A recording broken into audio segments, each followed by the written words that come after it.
ప్రభునందు ప్రియమైన దేవుని బిడ్డలారా, ప్రభువు మనకు అనుగ్రహించిన ఈ నూతన సంవత్సరాన్ని బట్టి దయగల దేవునికి, కృపగల దేవునికి, మన సర్వ సృష్టికర్త అయిన దేవునికి నిండు హృదయంతో కృతజ్ఞతాస్తుతులు చెల్లిద్దామండి. దేవునికి స్తోత్రం. హల్లెలూయా, హల్లెలూయా. మరి ప్రాముఖ్యంగా నా తరపున, మా కుటుంబము తరపున, మా సంఘము తరపున హోలీ గాడ్ ప్రేయర్ ఫెలోషిప్ వైజాగ్ను మా ఛానల్ సబ్స్క్రైబర్స్ అయిన ఆత్మీయులకు మీ అందరికీ ప్రభువైన యేసుక్రీస్తు నామములో నూతన సంవత్సర శుభాకాంక్షలు నేను తెలియచేస్తున్నాను. ప్రభు మిమ్మును, మీ కుటుంబములను దీవించునుగాక, తన ముఖ కాంతిని మీ మీద ప్రకాశింపజేయునుగాక, నిత్య సమాధానమును మీకు కలుగుజేయునుగాక, అంతేకాకుండా నిత్య సంతోష సమాధానాన్ని మీ కుటుంబాలలో దేవుడు కలుగుజేయునుగాక. ఆమేన్. ప్రియమైన దేవుని బిడ్డలారా, ఈ నూతన సంవత్సరంలో దేవుడు మీకు ఇచ్చిన వాగ్దాన వాక్య భాగము ఇర్మియా గ్రంథము 33వ అధ్యాయము 6వ వచనమే అన్నది. ఆ వాగ్దాన వాక్య భాగాన్ని మీ కొరకు నేను చదువుచూ ఉన్నాను. ప్రార్థనా పూర్వకంగా ఆలకించవలసిందిగా ప్రభువైన యేసుక్రీస్తు నామములో అందరినీ కోరుచున్నానండి.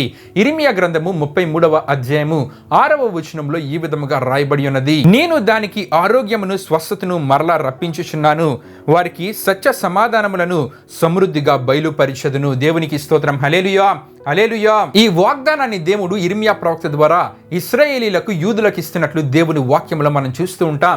ఈ వాగ్దానం యొక్క భావము ఏమిటి అని మనం ఆలోచిస్తే గనుక, ఇశ్రాయేలీలను, యూదులను చెరలో నుండి విడిపించి మరలా వారి యొక్క దేశానికి చేరుస్తానని దేవుడు వాగ్దానం ఇస్తూ ఉన్నారు. వారి దేశానికి చేర్చడమే కాకుండా పాడైన వారి స్థలాలను బాగు చేసి వారి మధ్య తన సమాధానాన్ని ఉంచుతానని చెప్పి దేవుడి వాగ్దానం ద్వారా వారితో మాట్లాడుతూ ఉన్నారండి. అంటే ఈ వాగ్దానాన్ని స్పష్టంగా మనం ఆలోచిస్తే గనుక మరలా అనే మాట మనకి కనబడుతూ ఉంటుంది.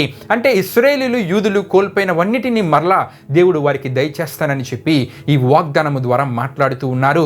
ఈ మరలా అనే మాట గురించి మనం ఆలోచిస్తున్నప్పుడు ఇదే ఇర్మియా గ్రంథంలో ఇంకెక్కడ మనకి కనబడుతూ ఉంటుందంటే, ఇర్మియా గ్రంథము 24వ అధ్యాయము 4 నుండి 7 వరకు, 33వ అధ్యాయము 6వ వచనంలోను, 30వ అధ్యాయము 17వ వచనంలో మనకి కనబడుతూ ఉంటుందండి. దేవునికి స్తోత్రం. హల్లెలూయా, హల్లెలూయా. దేవుడు ఇశ్రాయేలు వారు, యూదా వారితో ఏమని అంటూ ఉన్నారంటే, మీరు కోల్పోయిన ప్రతి దాన్ని మరలా నేను మీకు దయచేస్తానని. అయితే ఆనాడు ఇశ్రాయేలు వారికి, యూదా వారికి కాదండి, క్రీస్తుని విశ్వసించి క్రైస్తవులంగా ఉన్న మనందరితో కూడా దేవుడు ఈ వాగ్దానము ద్వారా మాట్లాడుతూ ఉన్నారు. మీరు కోల్పోయిన ప్రతి దాన్ని ఈ నూతన సంవత్సరంలో దేవుడు మరలా దయచేస్తానంటూ ఉన్నారు. అంటే మన అవిధేయతని బట్టి కోల్పోయిన శాంతిని దేవుడు మరలా మన జీవితాల్లో దయచేస్తానంటూ ఉన్నారు. అంతేకాకుండా మన యొక్క విరోధ భావాన్ని బట్టి కోల్పోయిన అభివృద్ధిని, దేవుడి ద్వారా అభివృద్ధిని మరలా మన జీవితంలో పొందుకునేలా దేవుడు చేస్తానంటూ ఉన్నారు. వాక్య విరుద్ధముగా నడుచుకున్నట్టుని బట్టి కోల్పోయిన సమాధాన పరిస్థితులను ఈ నూతన సంవత్సరంలో మరలా మన జీవితాల్లో కలుగు చేస్తానని దేవుడు మాట్లాడుతూ ఉన్నారు. తన చిత్త ప్రకారం జీవించకపోవడము, తన చిత్తాన్ని చేయకపోవడం బట్టి కోల్పోయిన దేవుని కృపను మరలా మన జీవితంలో దయచేస్తానని ఈ వాగ్దానం ద్వారా దేవుడు మనతో మాట్లాడుతూ ఉన్నారు. దేవునికి స్తోత్రం. హల్లెలూయా, హల్లెలూయా. ఎందుకంటే ప్రియమైన దేవుని బిడ్డలారా, దేవుని వాక్యంలో విలాప వాక్యంలో 3వ అధ్యాయము 31 నుండి 33 వరకు రాయబడి ఉన్న వాక్య వచనాలు మనం చదివితే గనుక, ప్రభువు సర్వకాలము విడనాడు, ఆయన బాధ పెట్టినను తన కృపా సమృద్ధిని బట్టి జాలిపడే దేవుడు, హృదయపూర్వకముగా విచారమైనను బాధనైనను కలుగుజే దేవుడు ఆయన కాదు అని అక్కడ మనం చూస్తూ ఉంటాం. దేవునికి స్తోత్రం. హల్లెలూయా, హల్లెలూయా. ఇది ప్రియమైన దేవుని బిడ్డలారా, మనము విశ్వసించుచున్న దేవునిలో ఉన్న గొప్పతనం అండి. అయితే మనము ఎలా ఉండాలంటే, ఆయన కోరే పశ్చాత్తాప హృదయాన్ని కలిగి దేవుని సన్నిధికి వెళ్ళి మోకరించి ప్రార్థించినప్పుడు మనము కోల్పోయిన ప్రతి దాన్ని ఈ నూతన సంవత్సరంలో దేవుడు మరలా మనకు దయచేస్తారు. ప్రియమైన దేవుని బిడ్డలారా, దేవుని వాక్యంలో మనం చూస్తూ ఉంటే గనక కోల్పోయిన వాటిని దేవుడు మరలా ఇచ్చిన వానిగా దేవుని వాక్యంలో చూస్తూ ఉంటాం. పానదాయకుల అధిపతి ఉద్యోగాన్ని మరలా అతనికి ఇచ్చిన దేవునిగా మనం చూస్తూ ఉంటాం. యోవేలు గ్రంథము 2వ అధ్యాయం 25వ వచనంలో తినివేసిన సంవత్సరముల పంటను మరలా ఇత్తునని దేవుడు వారితో అంటున్నట్లు మనం చూస్తూ ఉంటాం. ఈ దినాన్ని ఈ వాగ్దానము ద్వారా దేవుడు మనతో మాట్లాడుతూ ఉన్నారు. మన జీవితంలో కోల్పోయిన వాటన్నిటినీ మరలా ఈ నూతన సంవత్సరంలో దేవుడు మనకు దయచేస్తానంటూ ఉన్నారు. మనము దేవుడు కోరే ఆత్మీయతను కలిగి పశ్చాత్తాప హృదయముతో దేవుని సన్నిధిని మోకరిద్దాం.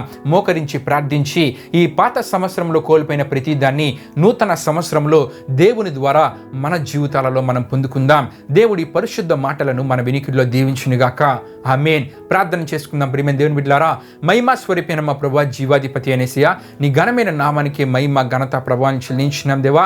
ఈ నూతన సంవత్సరంలోనికి మేమందరము అడుగు పెట్టడానికి మీ కృపను, కాపుదలను మాకు అనుగ్రహించిన దేవా. ఈ వాగ్దానపు ఆశీర్వాదపు మాట విన్న ప్రతి ఒక్కరు వారి జీవితాలలో ఈ పాత సంవత్సరంలో కోల్పోయిన ప్రతి దాన్ని నూతన సంవత్సరంలో పొందుకోవాలంటే ఇటువంటి ఆత్మీయ జీవిత విధానాన్ని కలిగి ఉండాలో ఆ ఆత్మీయ జీవిత విధానాన్ని కలిగి ఈ నూతన సంవత్సరంలో నీ ద్వారా మరలా వారి జీవితంలో పొందుకోవాల్సిన ప్రతి దాన్ని వారు పొందుకోగలిగేలా ఆ ఆత్మీయతలోనికి వారు రాగలిగేలా మీరే కార్యాన్ని జరిగించండి. ఈ వాగ్దానపు ఆశీర్వాదపు మాటను విన్న ప్రతి ఒక్కరిని మీరు దీవించండి, ఆశీర్వదించండి. ఈ ప్రార్థన ప్రారంభం నుండి ముగింపు వరకు తోడైనందుకు మీకే వేలాది వందనములు, కృతజ్ఞతాస్తుతులు చెల్లిస్తూ యేసు పరిశుద్ధ నామంలో అడిగి వేడుకొనిచున్నాం తండ్రి, ఆమేన్. యేసు రక్తమే జయం, ప్రవేశ రక్తమే జయం, ప్రవేశ రక్తము సంపూర్ణమైన విజయం, అపవాది క్రియలకు అనంత నాశనము కలుగునుగాక, ఆమేన్. ప్రభు మిమ్మును మీ కుటుంబములను దీవించునుగాక, ఆమేన్.